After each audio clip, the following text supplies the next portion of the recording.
Good morning, good afternoon, or good evening to the final episode. I'm Robert, and this is supposed to be Brielle. Where is the invisible Brielle? Hi, sorry. You're right on time. And we are the voices of history.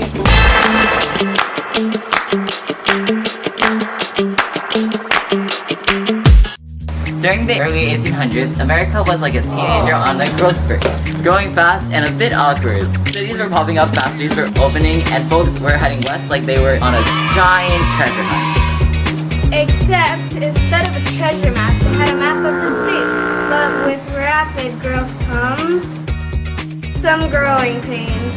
One of those pains was the labor conflict. As businesses expanded, they needed workers. Some were willing to work for low wages, while others felt they deserved more. Kind of like fighting over who gets to ride shotgun on a road trip. And speaking of conflict, we can't forget about slavery. In the South, they had plantations that needed lots of work, while the North was going industrial with workers who fought for rights and fair wages.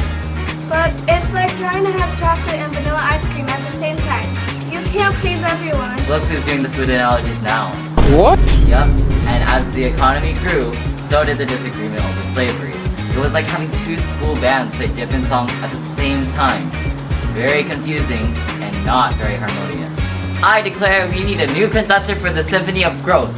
Can we get a mediator, please? Or a referee, because it's about to become a major showdown. The North wanted free labor and rights for workers, while the South was relying on slave labor to keep those plantations thriving.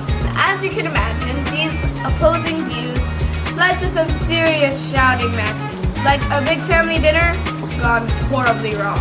No, you can't take the last biscuit, but I worked so hard for it. It was a recipe for disaster.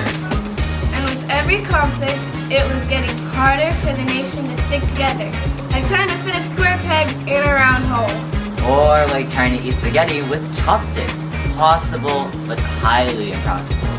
And as the economic divide grew, so did the tension. Events like Nat Turner's Rebellion and the increasing formation of labor unions showed how serious these conflicts have become. And it wasn't just minor disagreements, folks. These issues would eventually lead to the Civil War, proving that sometimes when things get heated, it's best to put down the fork before someone gets hurt. And remember, kids, disagreements can be tough, but it's always good to talk things out before things go. Wise words for you. So, as we wrap up, let's remember that America's growth wasn't just about tall buildings and factories. It involved the hearts and minds of its people. Yep, and history teaches us that we must learn from our past to create a better future. And always keep those ice cream flavors separate, unless you really want to mess with them. Thanks for joining us today on Voices of History. Remember to tune in next time for more fun tales from the past. Bye, friends! See ya!